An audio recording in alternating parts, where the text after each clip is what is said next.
Episode of Nalo's Thrift Talk. Today we're going to be talking about Coach bags. Lola is popping in right now. She was, and hold on a second. Hi, I'm here. I'm so sorry. Okay, okay, no problem, no problem. Good time. I was like putting on my makeup and no worries. We're both here. So I was just introducing. I'm Nay, and I'm Lola. And we are Nalo's Thrift Talk, and we basically are talking about not only thrifting for resale. We are both resellers on Poshmark, Depop, and eBay, but we also, and other venues too, but we also are talking about sustainability from an environmental standpoint to reduce waste, textile and other waste, and also thrifting for ourselves, our families. It just enriches, and how thrifting personally enriches our lives. And yeah, so we love having people watch who are resellers and people who don't resell, maybe are shoppers on Poshmark, want to know what to look for, or on eBay, of course. And thrifters who just thrift for, themselves and don't plan to resell, but there's, a ton of information that can be found in these reseller videos that anyone can put to use if they're thrifting. So we welcome everyone. And my cats are being like real scoundrels today. So I saw Mookie just like casually stroll by in the background. So Ginny is in the chat now. Maybe we should, since she said she can't stay long. She's going to lunch with her son. Okay. Yeah, let's give her our shout out now. So yeah. So you want to talk about? I'll pull up the slide for next week. So Ginny will be our guest next week. We will be talking about thrifting for Christmas. Ginny has an awesome, amazing Facebook group called Yes Virginia Every Day is Christmas on eBay. And that is an actual picture of her when she was a child. So she has literally loved thrifting for Christmas, I guess I should say, since she was a little child. In fact, we have another picture that we'll show you next week of her when she was actually an infant. So with Santa. So it's been that long for her. And she will be talking about everything that thrifting for Christmas, what to look for. She'll give all kinds of tips and pointers, and she'll be talking a little bit about her Facebook group too, which you should definitely join if you're not already in it. Again, it's Yes Virginia Every Day is Christmas on eBay. So definitely send a join request. And it's an awesome group, both for resellers and, you don't have to be a reseller on eBay or any other platform. Thrifting, you can be just a thrifter and, be interested in Christmas items. So. And one of my solds for later in the show is a Christmas item. So I was hoping for your input, Ginny, but I can ask you later. I'm a little afraid you're going to tell me a way I undersold it. But I was happy with the flip, so we'll see what you think. Yeah, we'll see what Ginny thinks. And then, and that is next Friday on the 15th at 12 p.m. Eastern, 9 a.m. Pacific. So definitely tune in. We will have, Ginny is going to be an awesome guest. Yes. And this week, we are talking about Coach bags, everything you might want to know about how to authenticate, which ones are valuable, which ones are the most sought after. And we will get to all of that right after our usual segments. So, Nay, what are you wearing? Okay, I am wearing, actually, I'm wearing a brand that I don't usually wear. I am wearing actually double brand. This is a scarf that I thrifted. It does not have a brand on it, but I love scarves at thrift store. So this is actually Chico's Travelers, which isn't something I'd normally wear. It's just, it's like this travel knit material, if you've ever seen it. And I usually would sell it, but it has a hole in it. And it also has a couple, somebody ironed it. You cannot iron this fabric. It's supposed to be not wrinkled, so I don't know why somebody would iron it, but it's got iron burns on it, which will never come out. So, yeah, so I just decided to all items. Yeah, I know, right? It's so crazy because it does not wrinkle, but it definitely has iron burns on it towards the bottom, and they show up as shiny. So I'm keeping it for myself. It's kind of comfy. And then also Chico's is this kind of duster cardigan that I have on. So I have a double whammy of Chico's today, and I paid $4.99 for the sweater and probably I think $2.99 or $3.99 for the traveler's top. And then I will show you if I can step back a little bit. see if I can. Oh, there. Let's see. Can you see my leggings? Yes, those are adorable. They're cat print, and they're I paid $5 for those. Also thrifted my earrings when I was with you last week, Lola. Oh yeah, I remember this. So, yeah, and so everything is thrifted today, pretty much, and grateful thrifted everything. So I'm wearing one of my favorite Poshmark purchases. So I didn't thrift it myself, but I bought it on Poshmark. It's a Vince hat. Ooh, it's Vince. And yeah, I don't know if you can tell because it's a little dark in here now, but it's like an ombre. So it's cool. Like kind of burgundy kind of. Yeah, and a little kind of fuchsia. Oh, Heather, you say you can't see our logo is on the screen. I just switched our view to the two of us instead of the segment. So let me know if it's still a problem because I'm seeing it correctly, but I don't know. Maybe you're seeing it differently on your end. And then this sweater is one of my favorite thrift finds. It's and cozy, and I love having a big cozy cardigan that I can just throw on, especially now that I'm up north and it's already freezing. So I love cozy thrift finds and finally breaking them out for the winter. If you guys missed because of the view, I'll show my leggings again. They are cats. Kitty cats, and they're not LuLaRoe or anything. I forget what the brand is. They're some like off brand, but they're so cozy, and I paid $5, and it was like one of my all-time favorite thrifted finds. So yeah, those are adorable. Okay, that's one of the few things where like if it was LuLaRoe, I wouldn't pick it up anymore for the most part, but I would just yeah, exactly. And I was totally buying them for myself, so I didn't really care about the brand. I forget what it is, but it's some off like odd brand. Yeah. And oh, thank you. Who said they liked my hair? Somebody did. Heather said, Nadine, your hair is so cute. It is so cute. Yes, so it's funny because it was like one of those days when I couldn't do anything with my hair, and I didn't want to put it in braids again because I'm always wearing braids. So I decided to do something different, and so I did this. And then as soon as my son saw me, my 6-year-old saw me, he goes, "Mommy, that's copyright infringement from Star Wars." He's like, you need to take those out because it's copyright infringement. That's so where you got that? Because I mean, that's a big mouthful for a 6-year-old. But and to put that together, that it's like, oh, it's Princess Leia hair, and like copyright infringement. So, and it's not exactly Princess Leia. It's kind of like just loose. It's Princess Leia-esque. It is.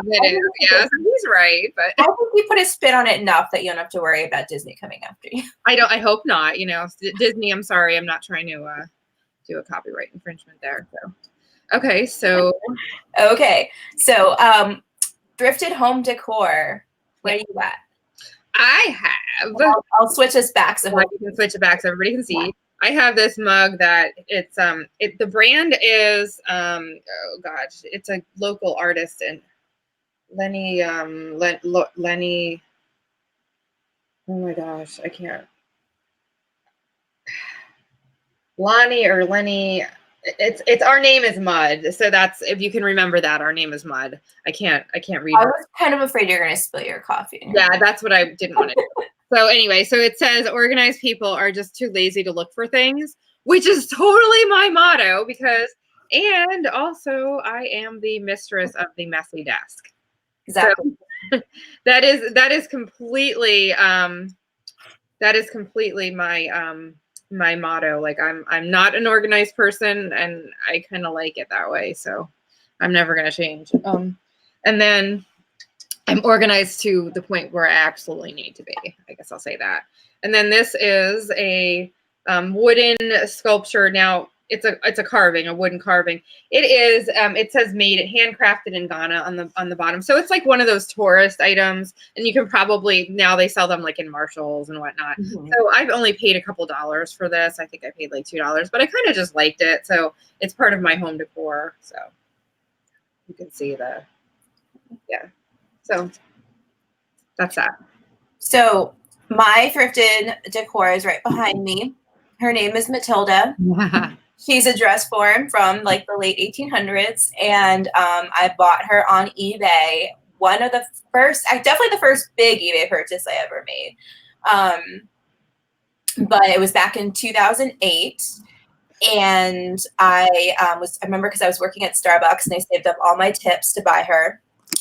And she arrived via freight and was in perfect condition, which now I didn't worry about it as much then as I did now. Like, I'm really impressed with how well that eBay seller packed her. And she is now like a family heirloom. She's come with me all over the country, wherever I move. And I use her for both for my sewing and knitting to try on different, fits for items that I'm making to wear, and also for reselling. So sometimes she pops up in my Poshmark photos. Yeah, she's awesome. And what does she say on the front of her? She says, I think it's just the model number, because I remember researching something on the yeah. So it says, oh well, that was one of my projects. Benjamin Model Company. Makers of perfect fitting forms, and then it has the address in the fabric district in New York. Cool. Yeah, I am actually on that. Is one of the things I'm on the lookout for when I'm thrifting but I've never found there's either a dress form or really cool half mani or something, not a half mani, but a dress form or like a mannequin that's, but I want something that's really unique. And the two I have are fine. I just bought them off of eBay and they're kind of generic, like I see a lot of other sellers with the same one. So I would love to have some. Yeah, I mean, and that's good basic for selling. Oh, yeah. And it's fine. Like what I have is fine. But if I ever find one, I also always do peruse the local Facebook groups just in case one comes up. And every once in a while it does. But the ones I have found have been like ridiculously expensive. So I think I paid like under 150. I think it was like okay, yeah. See, and this was over 10 years ago. Yeah. So and I was hoping to pay less than that. So yeah, it was definitely an investment. Maybe it's just wishful thinking on my part. But I also back then I didn't know as much about, there was no Facebook Marketplace. Yeah, I didn't know as much about where to look for things. So you could probably pay less, but they're definitely pretty sought after, and I think they're the kind of things that people hold on to. Like I'm never selling mine. So yeah. So okay. So our topic of the week is coaching you on Coach. So we're going to be talking all about Coach bags now. Within the hour, what we can. It's a topic like Lola and I were talking last night, and we were just like, oh my gosh, we have like Coach info overload. We could do like a 3-hour show probably. It's ridiculous because they cut it down. Because it's been Coach has been a staple handbag company since like 1941. So, and they have made so many bags, so many models since then. And then in the early to mid 2000s, it kind of exploded. And, the bags were so plentiful. And so there's just so many styles, so many bags that, and there's just so much information. So, we're just going to give you the basics of, authenticating, cleaning, show you some examples and, things like that. And I'm putting up my notes because we had so so the basics are, they're known as higher end handbags. Now, I think that used to be more like they were considered more high end than they are now. But they are considered high end, good quality handbags and purses that are more reasonably priced than say like, a Gucci bag, which, you're not even going to get a used one that has damage for, you're lucky if you get $300 or so. So yeah, a term that I came across recently that I think is helpful is that it's a premium brand versus a luxury brand. So premium would be like Coach and Kate Spade, that kind of tier. And then luxury would be designer like Gucci, Louis Vuitton, those kind of bags. Yeah. Okay. Yeah, I can see that. That's a good way to describe it. So, so the history. You want me to start with the history then? Yeah, go ahead. So the company was established in 1941, and it started in New York City. So the oldest Coach bags were actually made in New York City, and it will say made in New York. So if you have one that says made in New York, you have a super old bag. That's one of the earliest vintage bags. the newer vintage bags will say made in USA, because then they started production in other parts of the US. And then later on, production moved overseas. So commonly today, you'll see made in China. That's like the most popular place that they're made today. So, did you have your are you ready? Yeah, sorry, I'm trying to respond to the chat. Okay. Yeah, so my expertise is a little bit more in vintage, and Nay knows a little bit more about the contemporary. So between the two of us, we don't know everything. Like we said, there is so much, but we know enough that we know what to spot in the thrift store and what we're willing to take a chance on. Yeah, absolutely. We know when to spot a fake. Although there are some good fakes out there, which we'll talk about. Which I will, because I was tricked, and I did figure it out once I did a little research at home, but I was tricked in the thrift store. Yeah, and I was tricked by it too, because she showed it to me, and it was like great quality. So we'll show you an example of that too.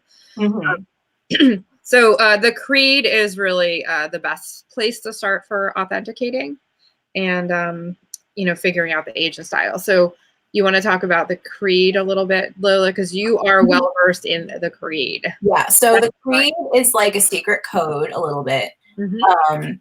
This is an example from a bag I pulled out of the bins, and it was in horrible shape. So I'll actually talk about it in a second, because I used it as a guinea pig for trying some of the like more intense cleaning methods that you can do on these bags too. Because and it was a great one, because it was literally so trash that like I had nothing to lose, but it is a beautiful older bag. And so if I can restore it, then, I probably wouldn't sell it. I think I'd just keep it, because I'll have some like pretty serious, restitching and mending. But so a few things on here. So the main creed is the part where it says this is a Coach bag. It is made out of completely natural glove-tanned cowhide. This part of it has stayed pretty much the same since they started doing the creeds in, I think it was the, is it the mid-70s or so? Sometime in the 70s, yeah.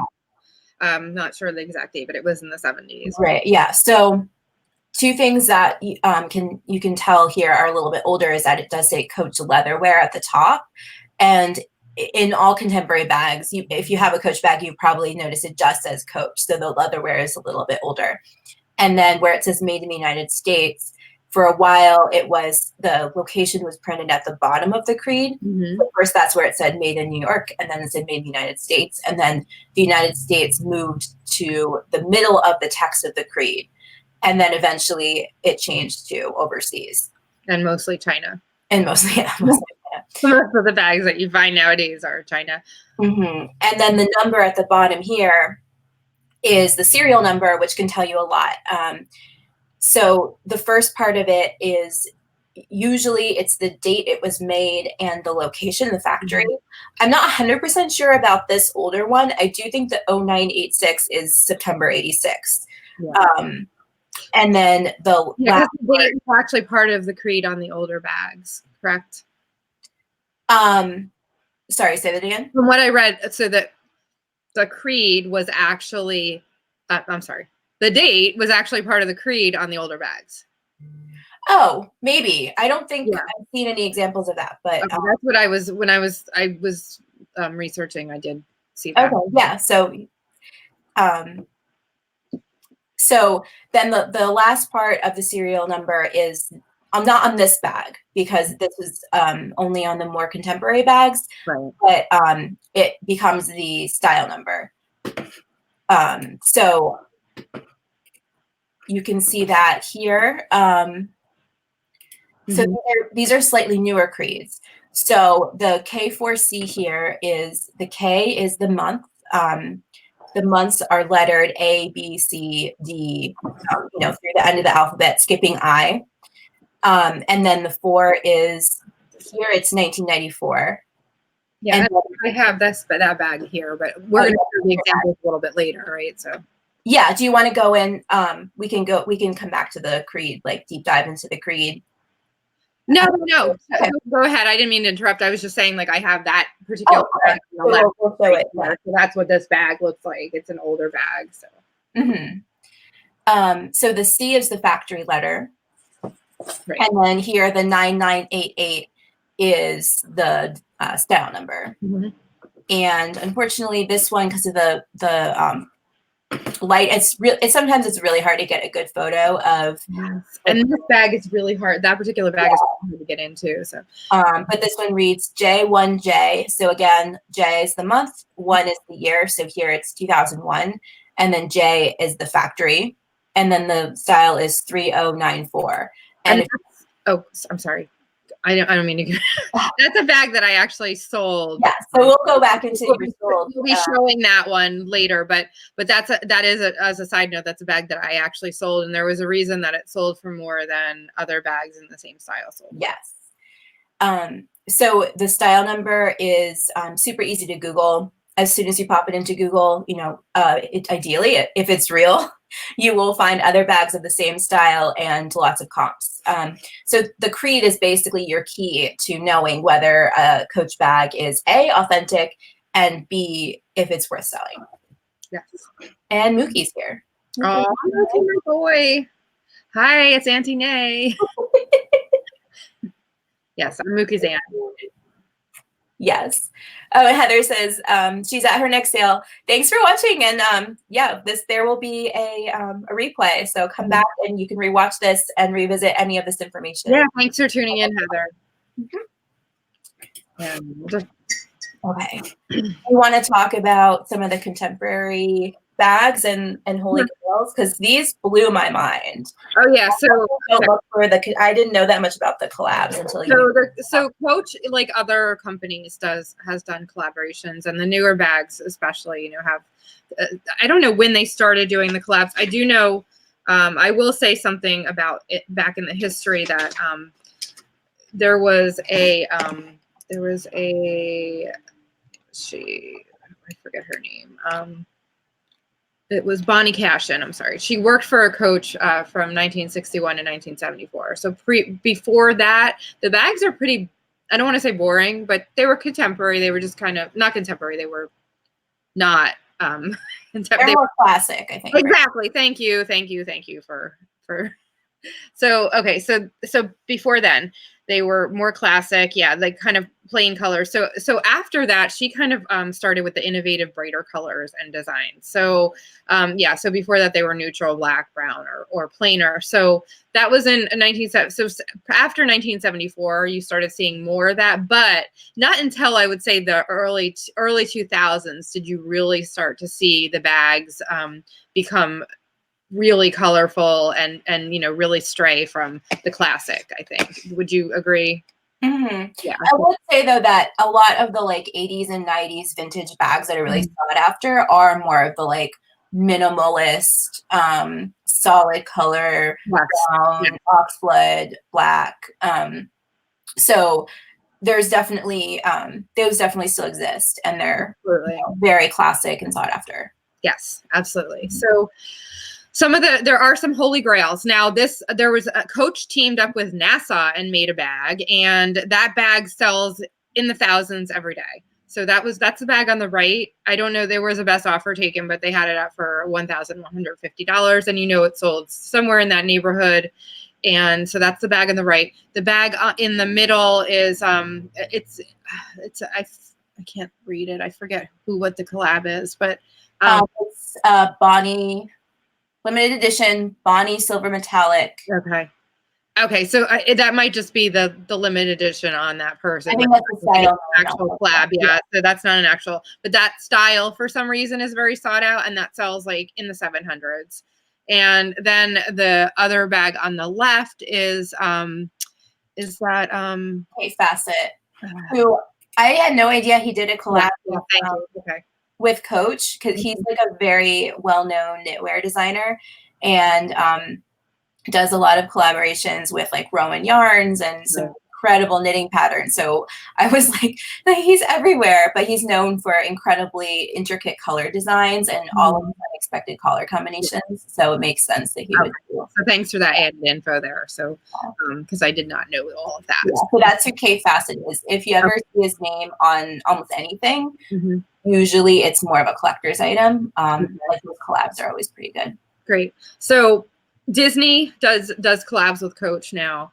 101 Dalmatians is one of the desirable ones. That one will sell in the hundreds, high hundreds for some of those bags. There's a Disney bag that Coach did. It's mini Mickey Mouse on the left, and that one sold for $999 because it's rare. They just only made so many of them, and people, like there's Disney fanatics out there who want those bags. And the one all the way on the right is Gary Baseman, who that's his art, and it's that particular bag, that particular Baseman bag sells for a lot. I think it was $950 it sold for. Yeah. And then the Elvis bag is very sought after. If you ever find an Elvis bag, that is an absolute holy grail. They sell for, that one sold for over $1,400, and they all sell in that neighborhood. There's a couple different Elvis styles. Some are smaller, some sell a little bit less, but you're every day going to make a very good profit if you can find one of those Elvis bags. Some other ones were Anna Sui, and that one goes for, quite a bit too. There's some Anna Sui styles that go for quite a bit. Rodart they make that's a California-based company that makes very like lingerie-esque dresses and apparel and whatnot. They did a collaboration with Coach. Keith Haring, who passed away, one of my favorite all-time artists. He passed away of AIDS, sadly. There's a collaboration with him, and some of those bags are attainable pricing. Actually, like I was looking because I'm like, oh, I want one. In the hundreds, though, you can still make a good profit. And if you ever find one at a thrift store, definitely snatch that up. James, Tanae, because she'll buy it from you. Oh yeah, I will buy it from you, absolutely. Because I'm in the market for one, but I really don't want to pay like a couple $100s if I can help it. So, what else? Selena Gomez. She actually did a collab with, believe it or not, she did a collab with Coach. Pierre Laton. That bag, his bags go in the high hundreds as well. James Narr. And then they did some fun things like the Disney, but also Fisher Price. They had in 2017, they had a Fisher Price line. And those bags are very whimsical, very, very cool. The pop art colors are just awesome.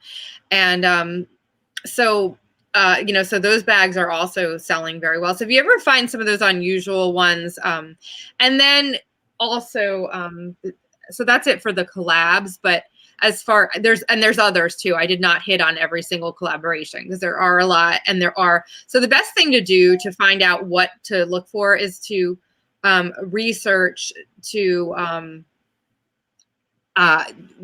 eBay or in Poshmark, go to the sold listings and sort from highest to lowest. And you'll see some of these holy grails, go down. And then you can also set your price range. Like if you just want to see like what are some of the more, because not that you can't find one of the holy grails, but that is kind of going to be a tougher challenge than finding one of the bags in like the maybe hundreds or 200s, so look at that range too, because you can set your price in your search. So look at those solds too, and see, that's the best place to really research, is to look at what's selling and what has sold historically. So yeah, that's great. And that's a good tip for sort of any category of item where you really want to start looking for a certain brand. eBay solds are your friend, even if you're not researching a specific item for sold for comps. You can always just look highest to lowest and see which ones the collectors are looking for and stuff like that. So there are several. Somebody was asking, they were asking about the Keith Haring bag. They would like to see that. So if you do a search for Coach Keith Haring, it'll come up. There are several styles. There's not just one style. There are, and they did wristlets and luggage tags and everything, those type of items too. So lots of fantastic lots of fantastic items, you know, that had the Keith Haring art on. So, and his estate does a lot of collabs. So, you can find a lot of Keith Haring stuff from like Uniqlo does a collab with him. I have a Clairsonic bag. My Clairsonic came in a Keith Haring bag, which was pretty cool. But so they're usually a little less expensive because I think his estate is just pretty into licensing the works. Christine has a good question. Are the collabs faked? Probably is the answer. We have not come across any real collabs, so we haven't, you know, come across any fake ones. But I would assume that everything you can't assume that anything can't be faked, because absolutely everything, you know, I'm surprised at some of the brands and items that I have found that are not authentic. You know, it kind of blows your mind that someone actually took the time to fake something that, you know, isn't something that's under the radar at all. So yeah, they could be.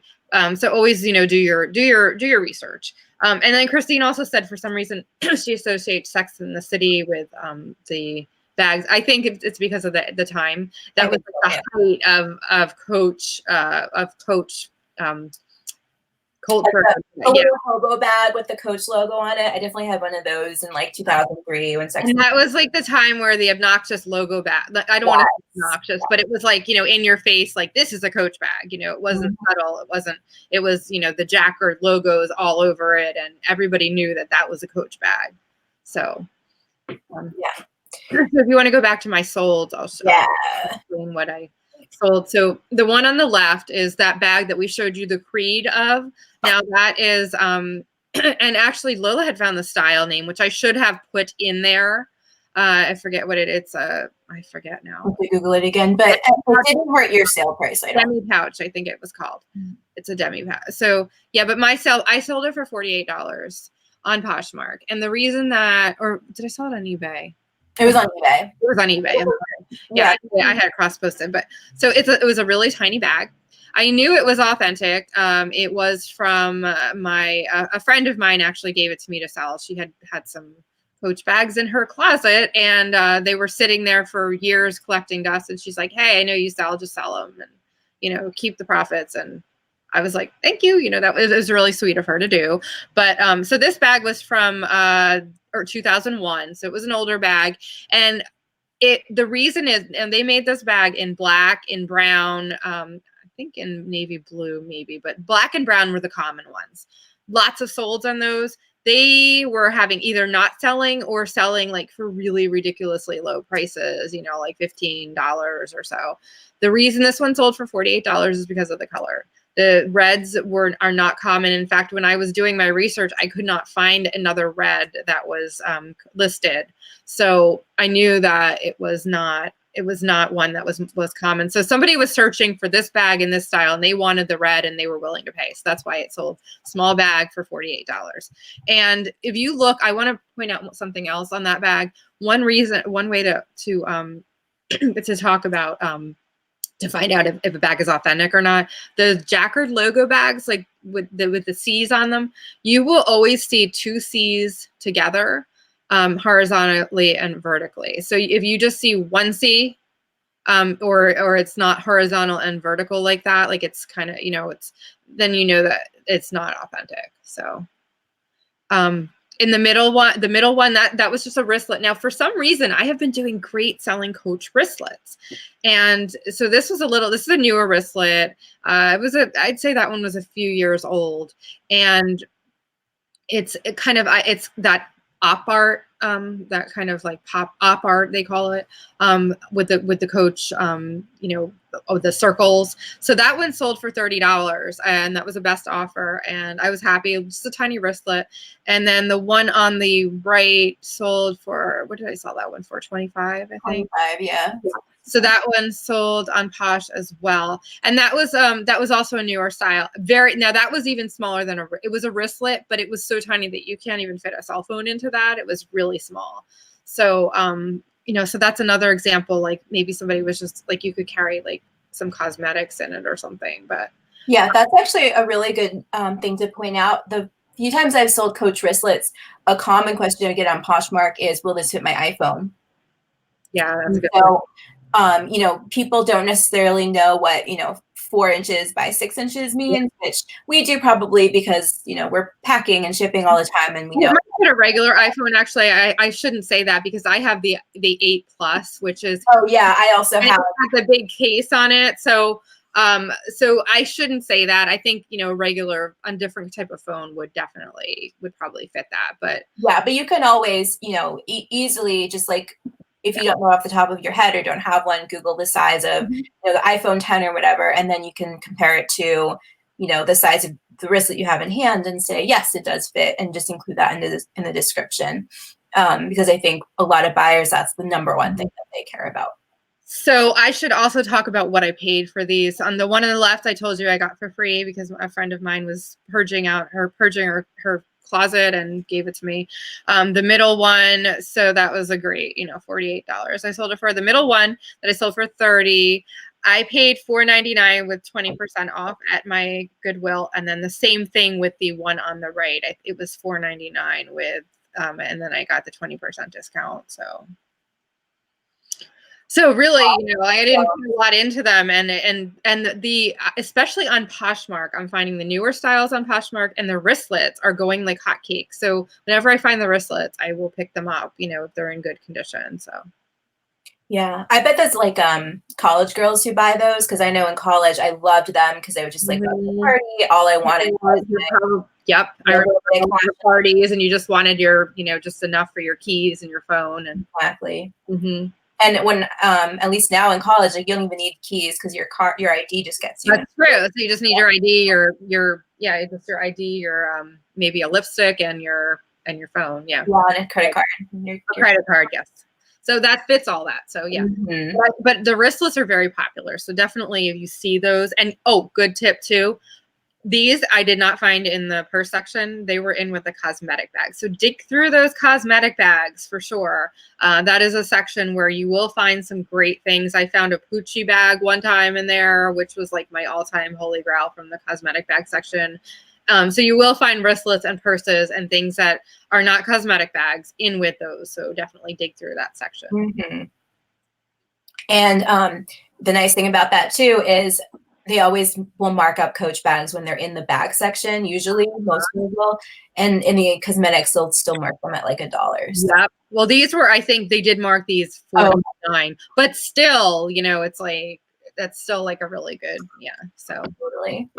Okay, so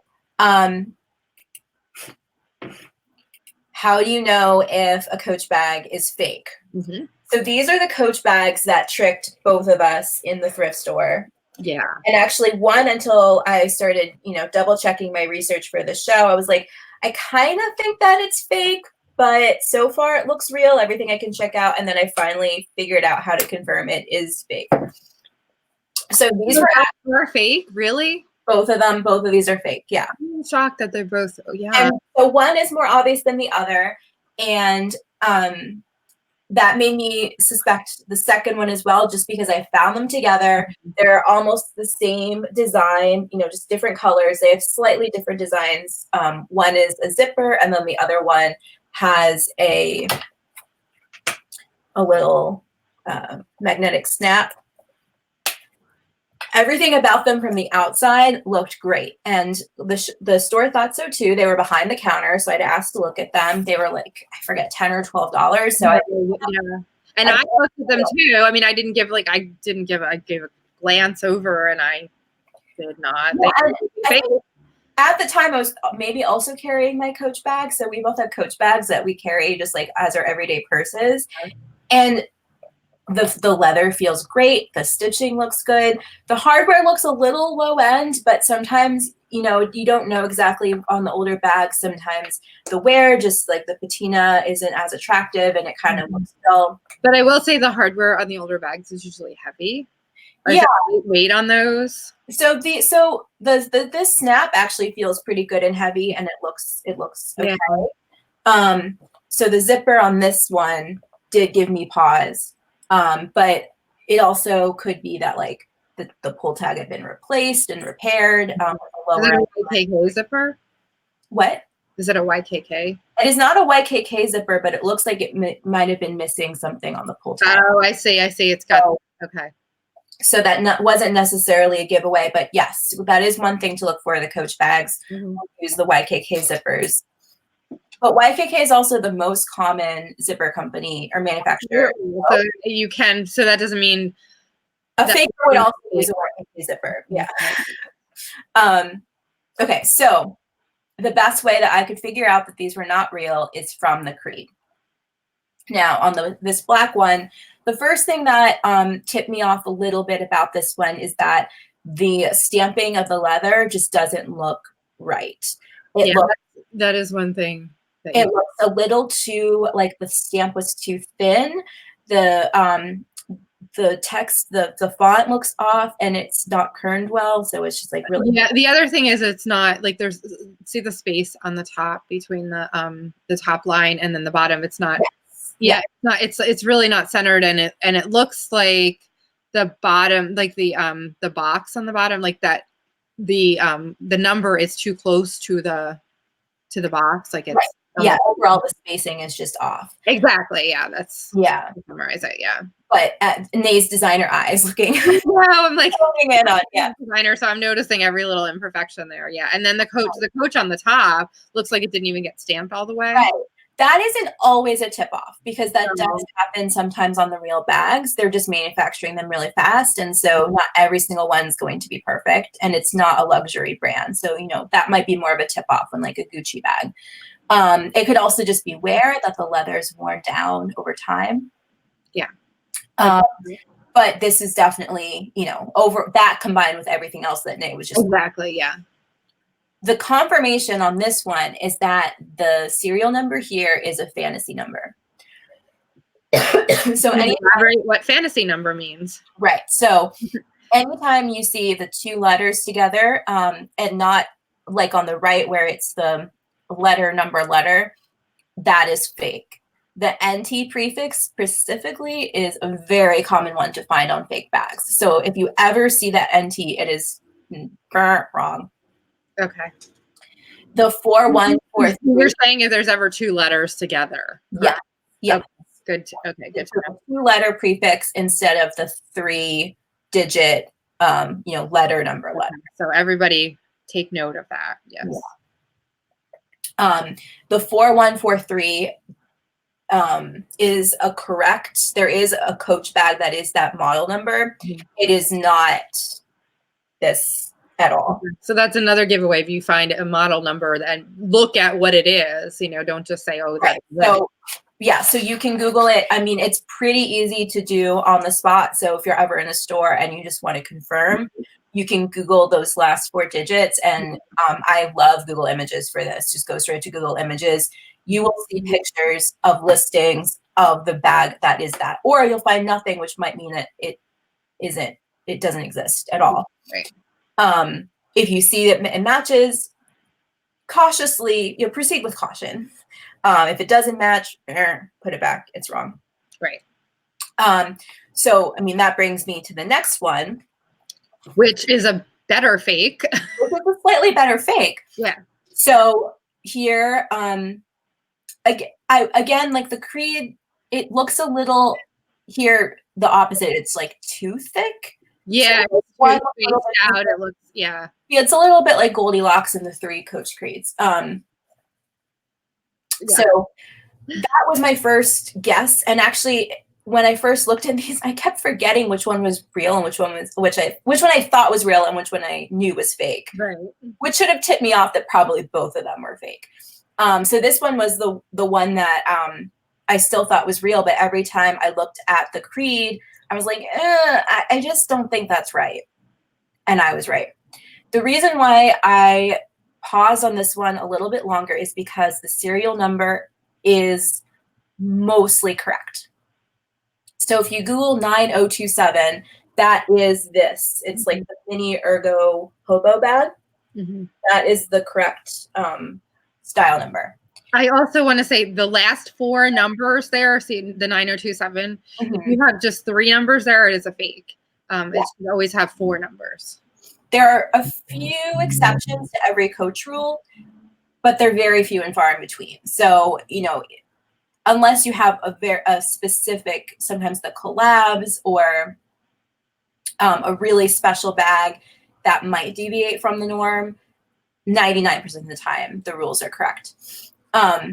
So on this one, the D6J would translate to, what is it? January, February, March, April, right? A, B, C, D. So April 1996. So the 6 is 1996. And then J is the factory code. Mm-hmm. J corresponds to a factory in China that was not in operation in 1996. Ah, so there you go. So see, you had to really dig to figure that one out. Yeah. So that definitely confirmed it for me. Okay. The other tip off here is that if you look at the O with the line under it and like the no for number, the line on authentic bags is much smaller. So you can compare it to this one. Yeah, I see that. Yeah. Mm-hmm. So that's another tip. The centering is the word. Oh, the letters should all be uppercase. Look for misspellings too, because I have seen those on fakes where they totally misspell a word. You know, so make sure that and make sure that, you know, the letters are. See now the kerning on that. See how we're on the scars, scratching, and that line. That see the kerning, how it's forced. It's justified. It's justified so that it doesn't like. So if you see something that's left justified too, I'm talking graphic design nerd talk right now. But if you see one that's helpful, yeah, it's helpful. If you see one that's left justified too, that is going to be a fake, because it will always be that. It'll always be kerned to stretch across. If that in layman's terms, to try to. I'm trying not to graphic design geek talk here, but. And then this is a good example too of where like it didn't stamp perfectly on the bottom, but there's nothing else about this that would think for a second that it's fake. Yeah. So a good resource, so that you don't have to remember all of this off the top of your head, is Google the phrase "coaches with these serial numbers." Coaches with these numbers are always fake. There is an eBay user who many years ago compiled this list, and you'll find it linked a lot of places around the web, but the links are almost all dead. So they just now go to eBay's homepage, but other people have copied it and saved it different places around the web. So if you Google that phrase, you will find a place. A lot of times you will come up with a forum, an authentication forum. So forum.purseblog.com is a great place for authentication information. And reading. Can you throw those links in the chat? Yeah, and I'll put them in the show notes in the description later too. Well, that's fine if you can't. Yeah, that's fine too. So. Yeah. So reading, these are going to be like 3,000, 4,000 page threads. They are a lot. But if you want to take the time, reading through them gives you a ton of information about what looks wrong on a bag, what looks right on a bag, because people who really know their stuff, like serious collectors, spend time on these forums and really share their information. Mm-hmm. If you don't want to just read through, you can always Google like forum.purseblog.com and then your specific coach serial number, at least the last 4 digits of the style number. That will help you bring up specific posts relevant to the bag you're trying to authenticate. So it'll give you some, really like honed in tips. Of course, all of this is sort of like, this is how to know if it's fake and don't list it. It isn't 100%. This is an authentic bag. It can give you a pretty good, feeling about it. If you're not 100% confident, I wouldn't list it. There are services online that will authenticate for you for a small fee. I've never tried them, and Nay, I don't think you have either, right? No, I have not. Yeah. So I don't want to give specific recommendations. I do have a bag, a Celine bag that I am going to. Yeah. So that's kind of on my reseller. Authenticate for you is the one. Yeah. So I don't want to like give specific recommendations because I haven't had experience with the actual. Yeah. So right. But at some point in the future, we will come back and say we finally tried it, and we'll let you know what we think. So. Yeah, the other high-end bag that I had was an Henri Bendel bag that I sold for And that one you like weren't worried about. 380, but I knew 100,000,000% that was a real, it was a real bag. So I did not get that authenticated, and the buyer was very pleased with it, and she knew exactly. And she was an expert, so she was confident. Yeah, yeah. So one other resource that is already down in the description of this video that I love, it's a blog called Coach Rehab Project. And this is a woman, she just started posting again like back in July and then stopped. So I don't know if she'll be active again soon, but the blog goes back years and years, like, you know, early 2000 or early 2010s, I think. And she documents all of the thrifted Coach bags that she gets from thrift stores, some she buys off eBay, and completely rehabs them and walks through this, you know, step-by-step process. So if you have a really big Coach bag, you can try some of her tips. And so I did that for the first time with this bag, the one that the big, can you do the side-by-side screen so that everybody can see your bag? Yeah. Okay. Yeah. So this is, it's still wet because I gave it a bath. I soaked it in just warm water with a little bit of Dawn dish soap, and you know, following some of her instructions, it already looks a million times better. That's the trash one that you found at the bins? It's totally trash. You can see here, like this part's really ripped.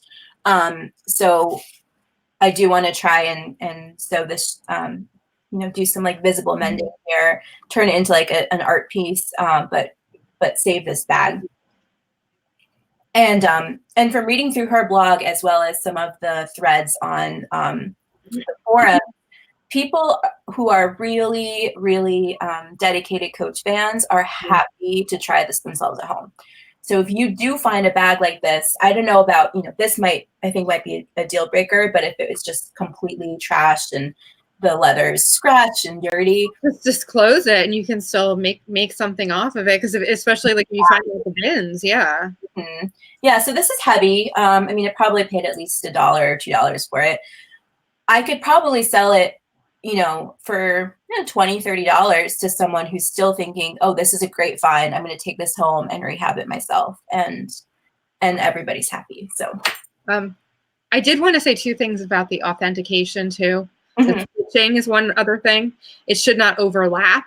Like it won't, like if you see, yeah, the stitching shouldn't overlap, and you should, you know, basically. Now there are exceptions, because some of the newer bags, I think, got a little more sloppy on the stitching, but for the most part, the stitching shouldn't be like, if you see stitching that's all over the place, it's not going to be authentic. And the hang tag as well. Look at the spacing of the Coach on the hang tag. If it's too close to the punch hole, then you know that that's not authentic. And then the letters, like the 2 C's, should match up.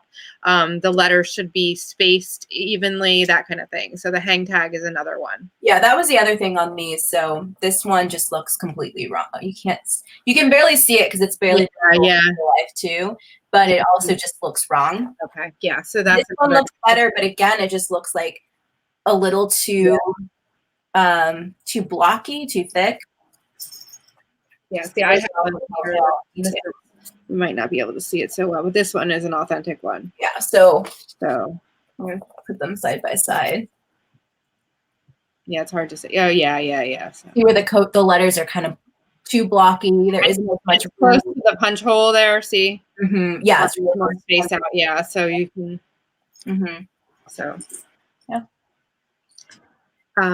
So I hope that wasn't like way too much information. Well, I wanted to show some of the bags that I have here too. Oh yeah, right. So this one is a wristlet that I have on Poshmark. It's new with tags, which is a wonderful bonus there. One thing too, not all the wristlets have creeds. And that's okay. Some of them don't have it. So there's the Coach. And I have on here the actual, like, the style and everything, which is really helpful. So this information helps, you know, with listing it. This is from, I believe it's from 2014. It's a newer one, newish, but it's new with tags still. So, and then you'll see like the hang tag there, it's on a ball chain there, and it's just, but it's spaced well and everything. The inside of this does not have a creed. So there's an example of one. It's just lined. Oh, and the lining, if you see printed lining, with a printed outer, like a jacquard outer, that's also going to be a fake because the lining would always be solid, right, Lola? Yeah, there's maybe 1 or 2 more recent designs that's an exception to that, but 99% of the time, again. So it actually has care instructions and information about the bag. Like when it's new, it'll actually come with those little things. So it's a cute little wristlet. Now, somebody did offer me 20 on Posh, and I declined because I wasn't going to go that low. But I think I could probably get, since it's new a tag, I could get maybe $30, $35 for this. So this is a newer bag. This one is, I think it's like 2016 or so, this one. But it's a newer style. You can see like the Coach is written on it's like in script on the bag there. So you can see like the style is just so much different than the vintage. It's, more.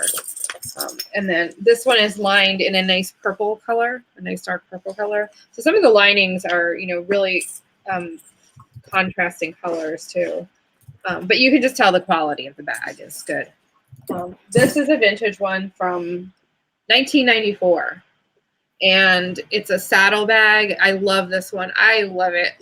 But it does need some TLC. You can see on the bottom there, it needs some conditioning. So Lola, I'm going to talk to you about that. And that was one that we showed you the creed on too. Mm-hmm. It was that, and it's just cowhide inside, just raw leather inside. I have another one too that I carry all the time. I'm at my parents' house and I forgot my actual purse today. So of all the days, but that one is a vintage 1985 one, and it looks kind of similar to that. But it's a gorgeous vintage bag, and but it's 1985. And then this one, do you remember what year we said this was? Did we figure that out? We'd say It is. Yeah, we'll have it on here, but or maybe not because it was really hard. It's hard to see in the photo. It's 61026. What's the first part of the creed? I'm sorry. CC? 6. Oh, it's a C102. So that's 2001. Okay. So 10. Okay. Yeah. So that's good to know. Okay. So this one I got. Now this one needs some work too. I'm not sure about this light leather, if it can really be cleaned up well. What do you think, Lola? I think it's probably fine. Yeah, it's a gorgeous bag though. And there was one that Lola actually pulled it up that was listed for $65, but it was in pristine condition. This one is not. But that's just on the inside, right? So it's like someone's clothing wore against the bag. Yes, exactly. It does have like, yeah, some wear, some dirt, some scuffs on the leather. So I don't know if I can clean this bag up. It is a gorgeous bag. I think you could clean it up, no problem. And I paid $5 for this. So this one, I don't remember what I paid, probably around $5. And this one I paid $4.99. They had it was back when I found all those wristlets. Somebody had unloaded their Coach wristlets that day. So, and then I just have a couple more bags. This one is from the mid 2000s. Oh, for sure.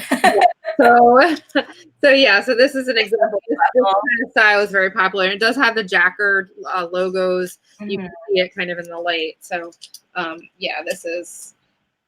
Let's see if I can find 2005. So that's So there you go with that one. That was kind of a common style there. And then this one is kind of a newer one. Now you can see the difference with the Coach logo there. See how it's got the horse and carriage on it. So they started doing that later, right, Lola? Yeah. So that was like 2004, 2005, I think. Yeah. So this is. Oh, sorry, 2008. 2013, 2014, I think was around. Was it? This looks like, I think it's 2008 though, because it's Okay, never mind, I lied. K0867. I was trying to remember. 2008 K0867. It was definitely when I was in college, and I just totally like gave myself 10 years off my life. It was like mid to late 2000s. Yeah, so there you go. So that's another one. And then I have one more vintage one. This is a gorgeous bag. It's weird. I don't know if it has like heat damage or what, but it's red. There's an example of an older bag that's, a different color. It's got like an old school cell phone case in it. See? So it's like it's got, you know, like that attachment, and then it's now this one has a silver hang tag, so a little different, and it's like a messenger bag, but the creed on this is, I can pop it right out, H4B. Oh, well, so the little cell phone case makes me a little worried because H4 would be 1994, and I mean, there were no cell phones. Yeah, that's true. Is it a cell phone case? It might be something different, but that is one warning sign sometimes if it has accessory cases that don't make sense for the Really? Okay, so this might be a fake. We'll have to look at it more closely because we'll have to look at it because the quality is great on this. It's got beautiful, beautiful quality. So okay, so it does have, and maybe this wasn't for a cell phone, maybe it's just in it, but it does have the accessory case. Yeah. Also, I wonder if the accessory case was attached later too. That's a possibility. It could be, yeah. So true. I don't know. The hardware feels really nice on it. You know, it's got the Coach on the buckle here, and so I don't know. We'll have to see. But we'll do a little more research. But it is a really nice bag. So yeah, so Lola and I will research and we'll get back. And that's what, like, I'm so sad about these because like I can't sell them. I don't want to redonate them. They're not really the kind of bag I carry, but like they're so beautiful. And we're even duped by fakes. Lola and I are too. I do want to try learning how to do some leather craft. So I might actually like cut them up and reuse the leather because the leather, no question, is like beautiful.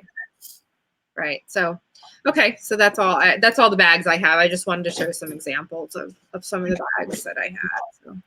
And I should add too that like the ones that we're not 100% sure of, like these are the ones that are languishing in our like death piles because we definitely that one, the red one, is in my death pile. I've had it forever. I don't even remember what I paid for it, but I know it. I think I might have actually picked it up at the bins. I'm not 100% sure. That might be a bins find, but the I don't know, the other thing on this is the strap. It looks like it had some heat damage or something because the strap is kind of that's probably just from weight, I think. Maybe. I can show you some of my older like my leather duffel bags that I carried around Europe. So yeah, I was concerned about that, but the bag is in great condition also. Lola and I will research that and get back to you in another episode on that. Yeah, for sure. Okay. Should we move on to our move on? And everybody, you know, thanks for sticking. That was a lot of information, but see, there's even more. That's just like the tip of the iceberg. But hopefully you have an idea now of what to look for and what you know, how to spot a fake, what some of the holy grails are if you ever stumble upon one. Yeah, so our thrifting breaking news. So we have two very topical stories this week. And they are sort of at odds with each other, but are related, which I think is really interesting. So one thing that happened is new numbers came out that showed that the sales of new handbags, and particularly the ones sort of in this range that we're talking about, like the Kate Spade and Coach range, are down because women are buying luxury handbags more often, knowing that they're able to resell them and buy another one later on. Good point. Yeah. So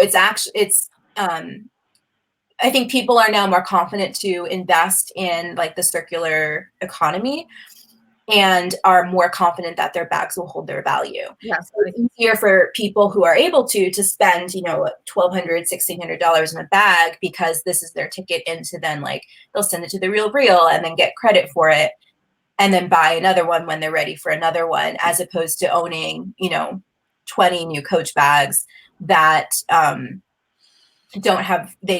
maybe don't hold up as well and don't have as much resale value.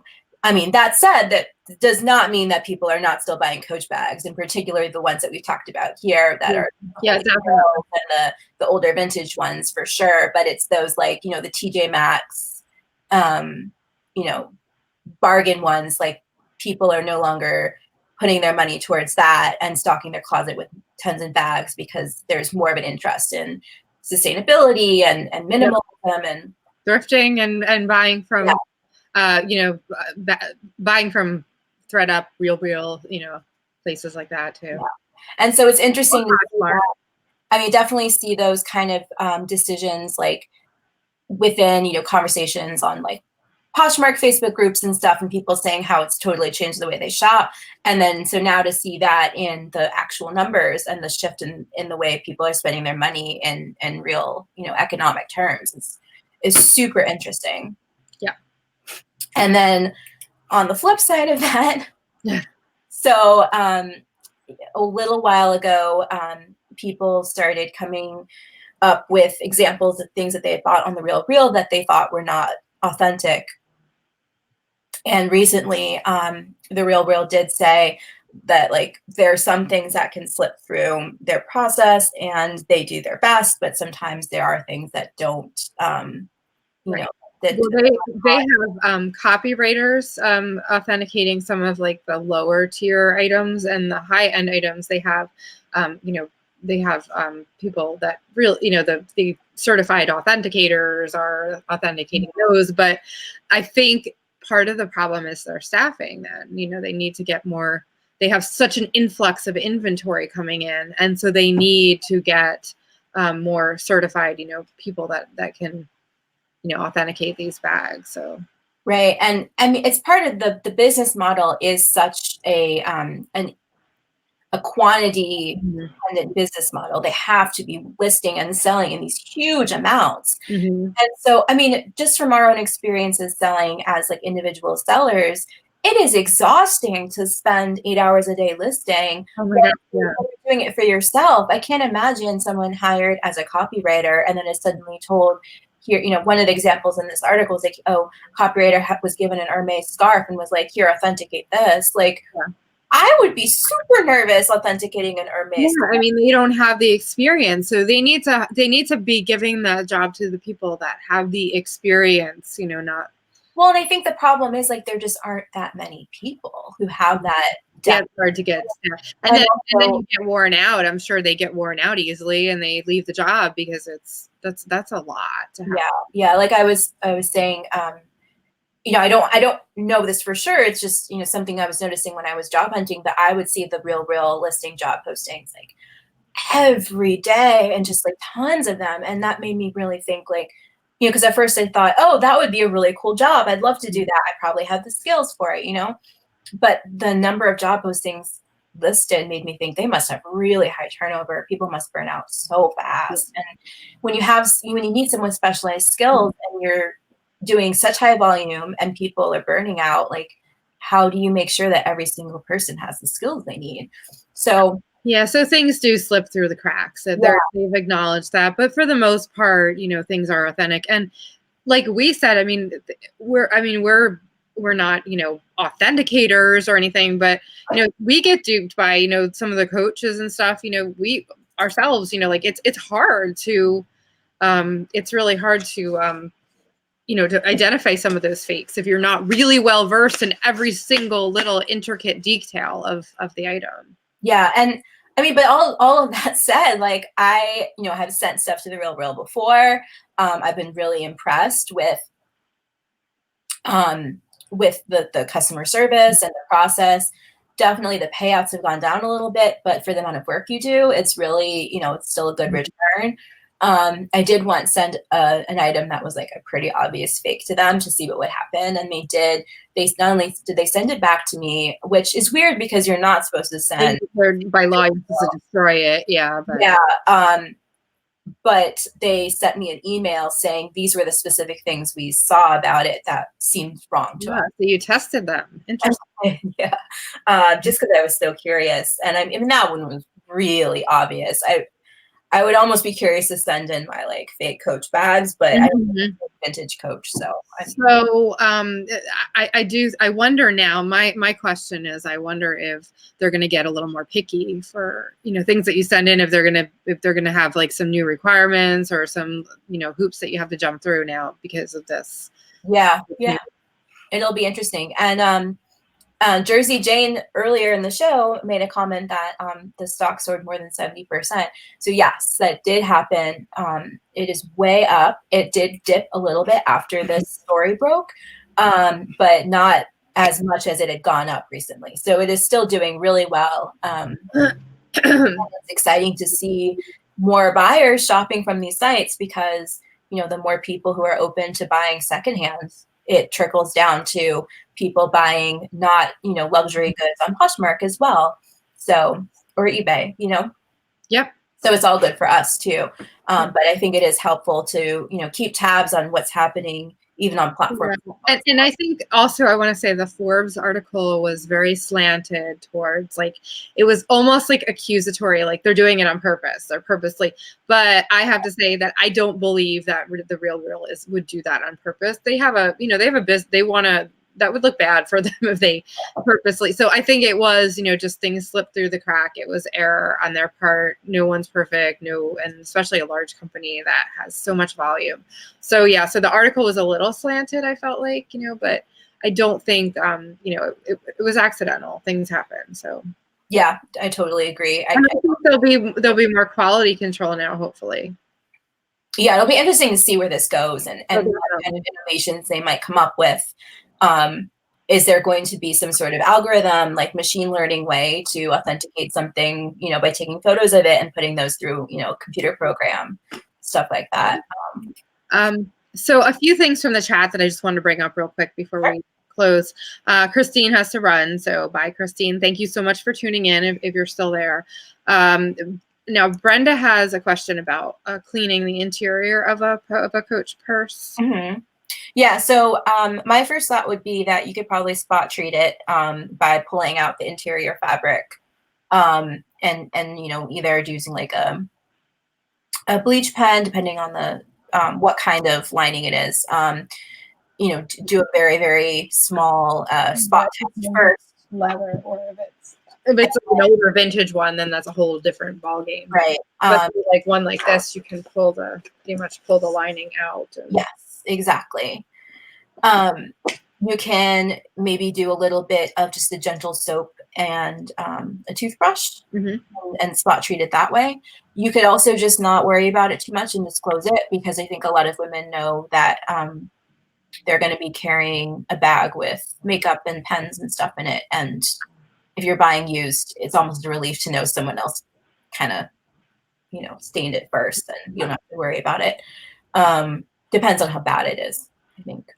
Okay, well, thank you for answering that one. And then John said he can see how consumers would be intimidated to buy something if they have so much scrutiny on authenticity. So we're not trying to scare you here with, you know, there is a lot of information and all, but I will have to say that these days, I would say 90% of the Coaches that I see in the thrift stores are actually authentic. The newer styles I'm talking about, you know, a lot of them now, because there is an influx. The Coach really peaked in the mid 2000s, and then there's kind of a decline, you know, like we were talking about. So there is a higher influx of authentic Coaches at the thrift store. I think, you know, a few years back, I saw more fakes. Now I'm seeing less. However, that's not to say that you need to be, you know, use our tips, you know, but if you do have one, you know, that you're not sure of and you bought it, you know, make sure, you know, then you can delve into it a little more. But the other thing is, some of the Coach bags are really obvious fakes. Like the ones that we saw some, they have a boutique section at the bins. Oh, Lola. So they were hanging up. Oh my God, they were atrocious. They were so bad. So the lining was like almost like paper, and it was like just really bad. The outside, like the C's were all over it was just, they were so some of them that you'll see are going to be so obvious that, you know, you don't even need to have like expertise to spot them. So yeah. So don't be intimidated. And I will add, like, not to scare everyone off, but I think there are a lot of things that are faked that we don't think about. It is fascinating if you ever are bored to spend like a couple hours just scrolling through AliExpress and seeing the stuff on there that is not authentic, that are brands would never imagine. Fake. Oh yeah, but some of it's gray market, which means that it's like actually the same thing from the same factory, but is, you know, being diverted and sold, you know, not so scrupulously. But like a really random one that comes to mind is I bought a set of knitting needles off of eBay, Amazon. Mm-hmm. And the ones I received were definitely fake. And the main way I could tell was when they were metal, when I was holding them in my hand, the texture felt different. And then the way that they captured heat from my hands was different. So they were definitely not the same quality metal as the real ones that I purchased from like, authorized distributor stores. And I had heard that these needles were fake because they are pretty expensive, but like I never in a million years would think that I would somehow end up with the like random fake knitting needles. Like that's crazy. So it goes to show that everything is faked, and it's always good to be a little scrupulous, but like 99% of the time it's going to be real. Like it's going to be real more times than it is fake. Just so most of the Coach bags, like now, like I said, the more are showing up, in the stores now. So just do your research, and if you know the basics, like if you watch this and you know the basics about authenticating, like that now if there's 3 numbers after after the dash and the serial number, that it's not authentic. You're going to know that there should be 4 there. So things like that. Just right. And I think the most important thing is to know enough to have confidence when you're thrifting in the store, and then know how to confirm your suspicions once you get home and can sit down in front of a computer and do a little bit more in-depth research. Right. Okay. So our market report for the week. Oh, yeah. I think I put my stuff. Okay, so this was the item I really wanted Ginny's. Oops, sorry, Nay. There we go. I wanted Ginny's input on. So I paid $1 for this. And I was with you when you bought that. That's amazing. And we were at a thrift store in Philly. I want to go back and see if they have more. Yes, because it had like a TJ Maxx tag on it, and it was at one point it was $15 at TJ Maxx. Even that would have been a fairly decent flip. I did not sell it for $20, and I thought this was interesting because I had never noticed this before. I took an offer on an auction, and it didn't update the price to the actual price. So if you're looking at comps, beware that some of these auction final prices could be low. That's a good tip. I didn't realize that. It never occurred to me before. So I did sell this for I think $40 plus shipping. It did go global shipping to Germany. Oh, nice. So I hope Ginny approves. I know this brand is a very high-end Scandinavian glass company, and some of their like vases and other glass decor items can be even more valuable than this. So now I'm going to keep an eye out at TJ Maxx, and I'm going to go back to that thrift store and I'll see if they have more. Fingers crossed. Yeah, I'll send you some too if they have one. And then I was with you on a previous episode, right? Did we do a thrift haul of these? Yeah, I think you were. I can't remember, but I know you mentioned them. Yeah. So this was my first time finding mother jeans. I was so excited, and I have a great karma story on this. So I had them cross-listed on Poshmark and on eBay. And on eBay, I was up at 2 a.m. Because I have insomnia, and someone sent me a message and asked a couple questions about the condition. So I replied right away, and she sent me an offer for $35. Mm-hmm. And I looked at her profile, and she is definitely a reseller and was listing almost exclusively high-end denim for $100, which I think you can get if you want to wait long enough. But I think my listing price was pretty in line with comps. And I did not care if she wanted to offer me 50 and try to sell them for 100. Totally happy. I would have been so happy to sell them to her and root her on as she tries for the highest. You're involved so much that you're lowballing me 50%. So I declined, and I was just a little annoyed. And then I woke up the next morning and someone had bought them full price, no offer at all on Poshmark. So I was happy with that. We sold them for $60. That was a good deal. That was a good sale. And it was actually a good deal for them too, because those jeans they're worth much more. Yeah. Especially if you bought them new. Yes. So great sale. And awesome find. That's one of my BOLOs for sure. So I just sold this yesterday. I had this actually it was in my china closet. It moved with me and I had it just sitting in my china closet. I was sort of enjoying it, until it sold one day. I have had this forever. Probably like a couple of years. I've had it listed forever. So it was a cute little Chinese cat teapot. It was a creamer, I guess, or a creamer. It had a lid, the lid came off, and then the paw was actually the spout there. So it's super cute. And I got it at a flea market in Philly for $1 a few years back. So I sold it for $27.99 with free shipping, but it did go to somewhere on the East Coast. So it went at the 2-pound priority rate for like $7 something with the eBay discount. So basically $20 I got for it. So you take out the eBay fees and whatever. I got at least a $15 profit there. So yeah, so not bad. And it was right in my china closet, so I knew I didn't have to go digging through bins to find it or anything. So that went out today. And then this one, St. John's Sport. Now the St. John's Sport does not sell as well as the like the evening or the St. John collection or the regular St. John labels, but it does sell well. And this was it had cute little beads on it, and it was just a shell top, and I took an offer for $35. I paid $5 for it. I probably could have gotten a little more. She originally offered $30, and I was going to counter at $40, countered at $35. I didn't think she was going to take it, and she took it. But still, great profit, and I'm happy with it, and she got a good deal. So yeah. And sometimes I get just as much joy out of knowing that like my buyer got a good price as I do knowing there's more money in my bank account.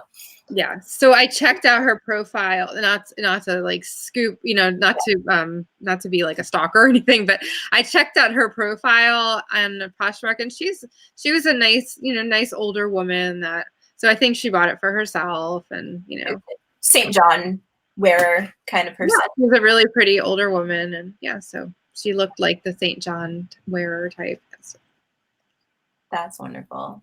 Yeah. So I have a really bad sore throat, and I've done. Oh no! And then I just like picked up my coffee, and it's completely gone. So I think that's like the sign that it is to wrap up. Yeah. For the day. I'm sorry that you're getting sick, or is it just allergies? I'm not sure. I think I have a cold, but it's not bad. So okay. Well, let's talk about where you can find us online. Yeah, well, first of all, we have a question. That's right.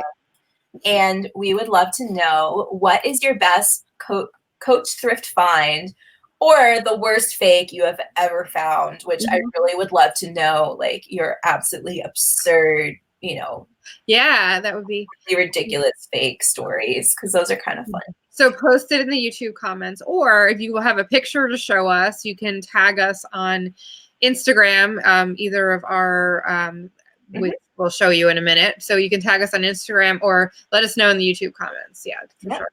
And you can find us all over the internet on Poshmark, Depop, and eBay. And then, connect with us on Instagram and over email if you have any questions or comments. So if you could email us if you have a photo of a really bad fake or or a great Holy Grail coach or something, you can email us too, and we'll show it on a future show. So totally give you a shout out. And if you would like to see more episodes like this, a deep dive on a specific topic that you're dying to learn more about, let us know. You can suggest some topics to us, in the comments below or over email.